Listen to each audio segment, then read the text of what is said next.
এখন লড়াই করতে হবে আল্লাহর দিন প্রতিষ্ঠার জন্য। আপনার ঘরের মুরগি আছে, ওই মুরগি বেচতে হবে। ওনার ব্যাংকে টাকা আছে, ওটা দিতে হবে। আপনার বিল্ডিং আছে, দিতে হবে।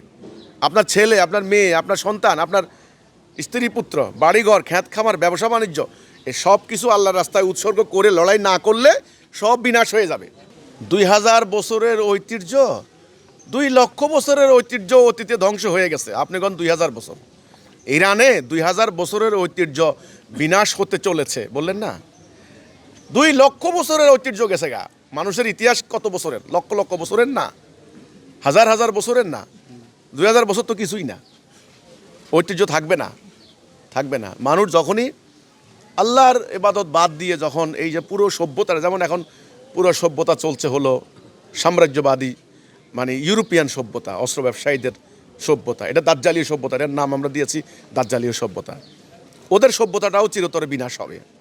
কারণ আছে, আল্লাহ কোরআনে বললেন কুল্লু মান আলাইহা ফান, সব কিছু বিনাশ হবে, শুধু থাকবে তার জালালিয়াত। এখানে যেখানে আল্লাহর ইবাদত করা হয় না, মানে আল্লাহর ইবাদত বলতে খালি নামাজ রোজা না, ব্যাপারটা বুঝতে হবে। আল্লাহর হুকুম দিয়ে মানুষকে পরিচালিত করা, আল্লাহর খেলাফত, আমি বুঝাচ্ছি, ওটাই ইবাদত। খেলাফতের উদ্দেশ্যটা কি?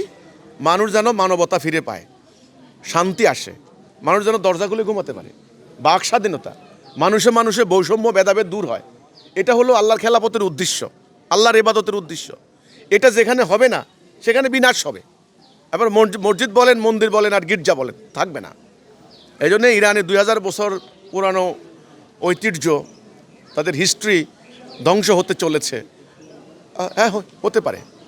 এটা থেকে রক্ষা পাওয়ার একটা মাত্র উপায়, এই তাড়াতাড়ি পুরো উম্মাটাকে, শিয়া সুন্নি এই ভয়ঙ্কর জাতি বিনাশী মতবাদ এগুলো ভুলে গিয়ে এক আল্লাহর বান্দা, এক কোরআনের অনুসারী, এক নবীর উম্মত, এই বেসিক কথার উপরে ইস্পাতের মতো ঐক্যবদ্ধ হয়ে জানমাল দিয়ে এখন লড়াই করতে হবে আল্লাহর দিন প্রতিষ্ঠার জন্য।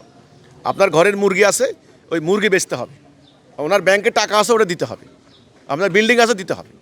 আপনার ছেলে, আপনার মেয়ে, আপনার সন্তান, আপনার স্ত্রী পুত্র, বাড়িঘর, খ্যাত খামার, ব্যবসা বাণিজ্য, এই সব কিছু আল্লাহর রাস্তায় উৎসর্গ করে লড়াই না করলে সব বিনাশ হয়ে যাবে। আল্লাহর কথা, আমার কথা না। সূরা তওবার 111। ওকে, এবার সূরা তওবার 24 নম্বর আয়াত পড়ে দেখেন।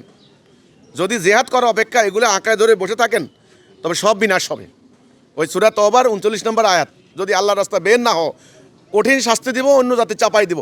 এই অন্য জাতি চাপাই দেওয়ার কারণ, এই আধ্যাত্মিক কারণ, এই জিহাদ ত্যাগ করা। কাজেই এখন এই মানে রক্ষা করতে পারবেন না। রক্ষা পাওয়ার উপায় আমি তুলে ধরছি আল্লাহর ইচ্ছায়, জামানার ইমামের উসিলায়।